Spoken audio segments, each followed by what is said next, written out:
I'd just like you to introduce yourself. What do you do here at Seton Hall, and anything you want to give about yourself?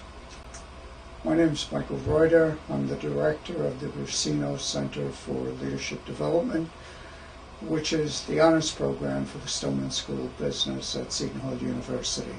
I asked to interview you is because this week is Business Week for Majors Month for NSCS, so we just want to get some context and perspective on how business students can be successful in today's world. So my first question is, in today's world of global competition, how can a business student successfully differentiate themselves from the rest as a potential job candidate? It's a great question, Nick. It is all about differentiation. And the biggest differentiating factor in anything, because there's a lot of competition out there. Anybody go out on a job, there are going to be 10 of extraordinary people that they're going against. The differentiation starts with, it's all about hard work. It's a very simple formula. Hard work is going to get them the knowledge of the discipline. It is going to get them the credentials they need, credentials in terms of what they put on their resume and how they interact with people on their journey. It's about hard work. It can be fun too, but that's what the entrance criteria are. Sounds good. Then in turn, why is networking so important? Network is the key. Everyone knows that it's word of mouth that gets the job. Again, going back to the real world scenario where you go into a job interview, if the person doesn't have a connection with you, they're less likely to pull on you. But if there is a word of mouth, for example, you saying, I know Mike, his credentials are extraordinary, his hard work, it's that word of mouth, that personal touch that gets you the job, gets you through the door, and then gets you the job. Network's critical in any career search. And then, so how would you define a leader in the business world, and are there different types of leaders? When I hear that question, I struggle and say different types of leaders. Yeah, there are different types of leaders. They have different characteristics. But leading is about one basic thing. And then from that flows all the different types of leadership, whether it's in the context of a different environment. It is basically about setting a vision and inspiring people to get there. You can do that in politics, you can do that in business, you can do it in your personal life. Those are the two elements that leadership's so like. So are there different ways, styles of managing, command and control, or caring? It's basically about leadership, setting that vision that you see the future that nobody else sees, and then you inspire the people that you serve in achieving that mission. It's basic. So saying that, hey, listen, are there leaders there? Yes, there are leaders all around, but those are the two basic elements. Okay, so it's much simpler formula than most people think. Yes, much simpler. And then, so I know that in my business courses, ethics, integrity, and professionalism are something that's becoming a common trend, and something that's being more important. It's being taught in business schools. Why do you think those three things are so important now?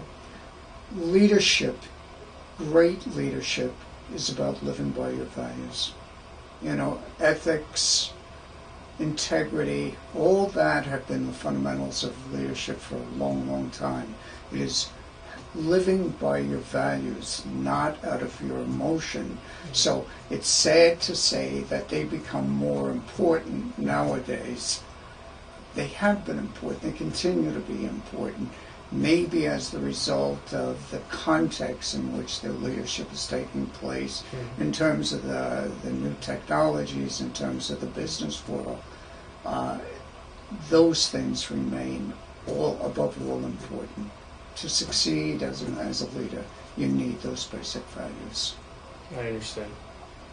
And so then you talked a little bit about technology. How has technology influenced the business world, and why is it so vital for us business students to keep up with that change?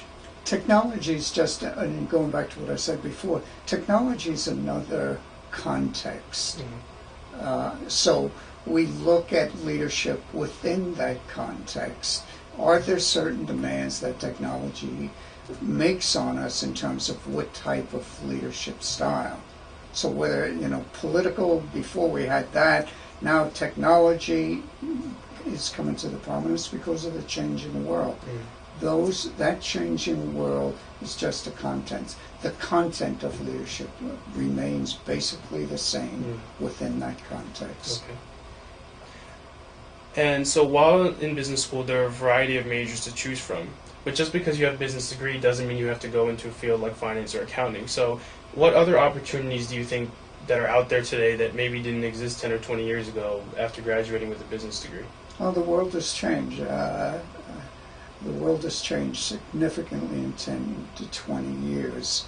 Whether it, as you just asked about, technologies has made new demands on people, on industries, on the business world. So we need to adjust, adapt to those. So we have technologies. The technologies in itself is going to have offshoots, which are going to present huge challenges to people. Technology is going to replace people. Right. So we're going to need to be flexible, creative, adaptive, and supple in what we do. And so if you had to leave the NSCS members with just one important piece of advice as a graduating business student enjoying the workforce, what would it be? It's a great question. I would leave them with two things. To be successful, to be highly successful in the world, they'll need to have two things, two elements that are internalized in them. The first is they will need to produce extraordinary results. That's what it's about. Those are the entrance criteria, extraordinary results. The other piece that they will need to succeed is extraordinary leadership. That is about the caring for people, their servant leadership to the people they serve. And there's one thing in my words you didn't hear. I didn't say and or. It's either results or caring servant leader. To be truly successful in this life, you need both. Well, thank you so much, Mike, for your time, and I hope that all of our NSCS members benefit from your advice. And we look forward to hearing from you again. It's my honor. Thank you, Nick. Thank you, Mike.